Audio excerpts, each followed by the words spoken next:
bonding and structure, making sense of atoms behaving like needy perfectionists.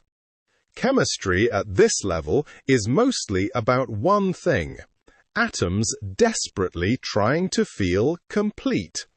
They do this by getting a full outer shell of electrons, because apparently atoms also have standards. Ions, what they are and why atoms bother. An ion is simply a charged particle. That's it. No mystery. It becomes charged because it either loses electrons or gains them. If an atom loses electrons, it ends up with more protons than electrons, so it becomes positively charged. If it gains electrons, it has more electrons than protons, so it becomes negatively charged. Metals lose electrons. Non-metals gain electrons. This is not a suggestion. It's a pattern you should memorize because it shows up everywhere. A metal atom losing electrons becomes a positive ion. This is called a cation. A nonmetal gaining electrons becomes a negative ion, called an anion. Let's walk through it properly. Take sodium.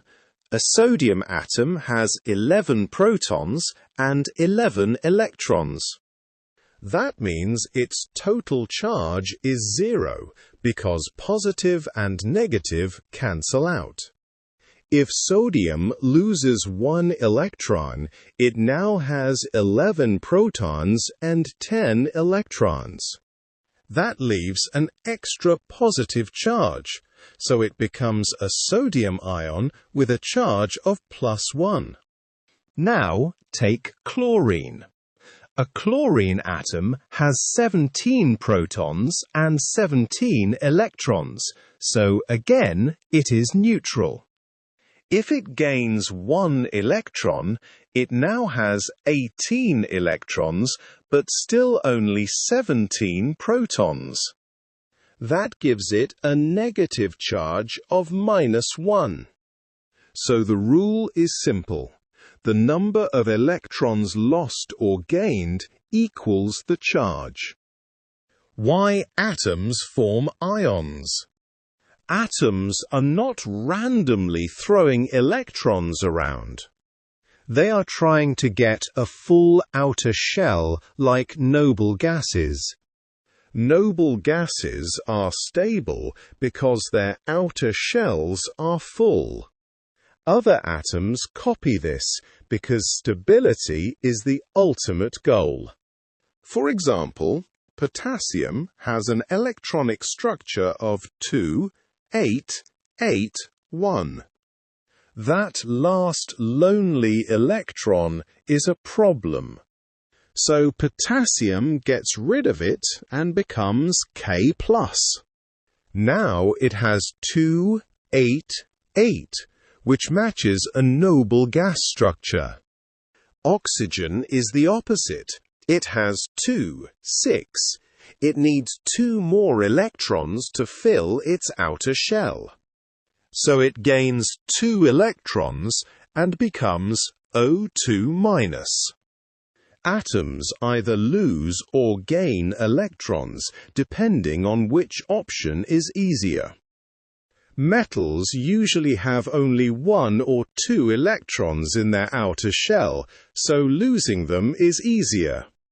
Non-metals are almost full already, so gaining a few electrons is easier than losing many.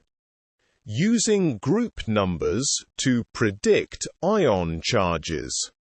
This is where the periodic table stops being decoration and starts being useful. Group 1 elements lose 1 electron, so they form ions with a +1 charge. Group 2 elements lose 2 electrons, so they form +2 ions. Group 6 elements gain 2 electrons, so they form -2 ions. Group 7 elements gain 1 electron, so they form -1 ions. You don't need to memorize every ion. Just use the group number and think logically. Practice time, because reading without thinking is pointless. Question: what are ions? Ions are charged particles formed when atoms lose or gain electrons. Question: what type of ions do metals form, and what type do non-metals form? Metals form positive ions because they lose electrons. Non-metals form negative ions because they gain electrons. Question: what charge do group 2 ions have? They have a +2 charge because they lose 2 electrons. Ionic bonding, atoms giving up and taking electrons. Ionic bonding happens when electrons are transferred from a metal to a non-metal. The metal loses electrons and becomes a positive ion. The non-metal gains electrons and becomes a negative ion. These opposite charges attract each other strongly. That attraction is called an electrostatic force, and it holds the ions together. That attraction is what we call an ionic bond. So, ionic bonding is not sharing. It is one atom handing over electrons and the other taking them. Example: potassium chloride. Potassium has 1 electron in its outer shell. Chlorine has 7. Potassium gives its 1 electron to chlorine. Potassium becomes K+. Chlorine becomes Cl-. Now both have full outer shells, and because they are oppositely charged, they stick together. Dot and cross diagrams. These diagrams show where electrons come from. One atom's electrons are drawn as dots, the others as crosses. This lets you see the transfer clearly. You must always show the charge of the ions when drawing these diagrams. Forget that and you lose marks. The examiners don't forgive laziness. More examples you're expected to understand. Magnesium oxide. Magnesium loses 2 electrons and becomes Mg2+. Oxygen gains 2 electrons and becomes O2-. Calcium chloride. Calcium loses 2 electrons and becomes Ca2+. 2 chlorine atoms each gain 1 electron, forming 2 Cl- ions. Sodium oxide. 2 sodium atoms each lose 1 electron, forming 2 Na+ ions. 1 oxygen atom gains both electrons, forming O2-. Practice questions. Question: what is ionic bonding? It is the strong electrostatic attraction between oppositely charged ions formed by electron transfer. Question: what types of elements form ionic bonds? Metals and nonmetals. Giant ionic structures, not just tiny pairs. Ionic compounds do not exist as single pairs of ions. They form massive structures called giant ionic lattices. This is a regular repeating arrangement of ions in all directions. Each ion is surrounded by oppositely charged ions, creating a strong structure. Even a tiny grain of salt contains billions of ions arranged like this. Different ways to represent ionic compounds. Dot and cross diagrams show how bonding happens, but not the structure. 3D models show arrangement and size, but only the surface. Ball and stick models show the pattern, but falsely suggest gaps between ions. Each model helps, but none are perfect. Like most things in life. Working out formulas of ionic compounds.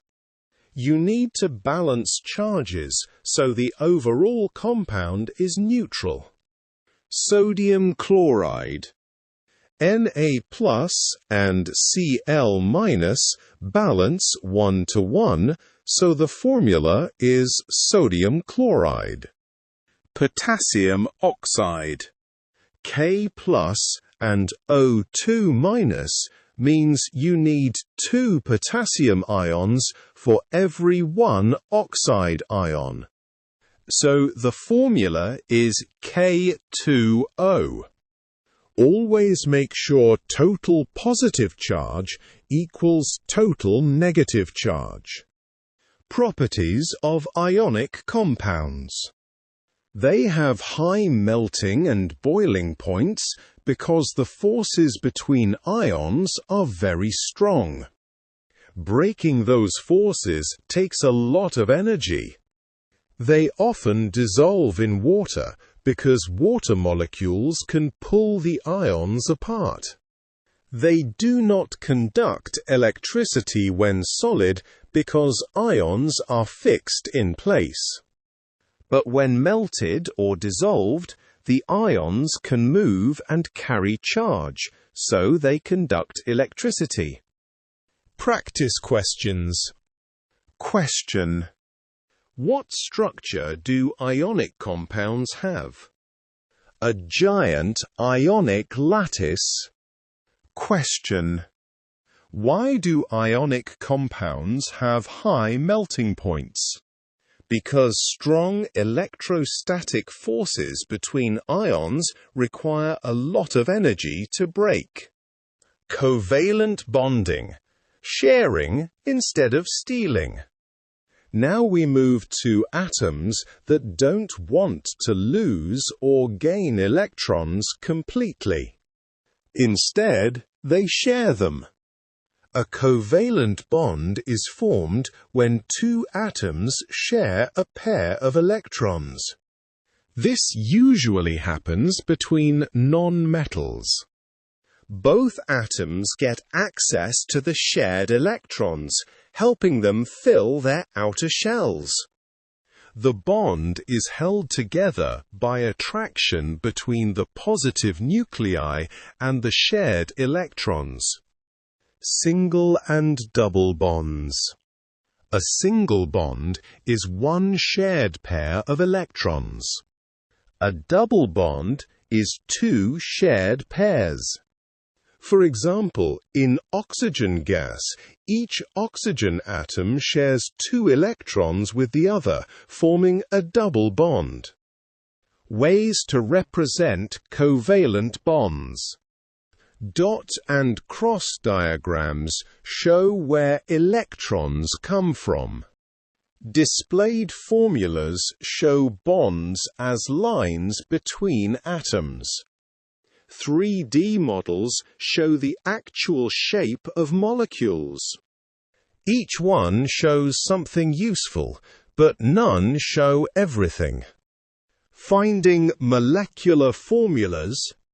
Count the number of each type of atom. Ammonia has 1 nitrogen and 3 hydrogen atoms, so it is NH3. Ethane has 2 carbon atoms and 6 hydrogen atoms, so it is C2H6. Final practice round. Question: what types of atoms form covalent bonds? Non-metal atoms. Question: what is a double covalent bond? It is when 2 atoms share 2 pairs of electrons. Question: how are covalent bonds shown in displayed formulas? As lines between atoms.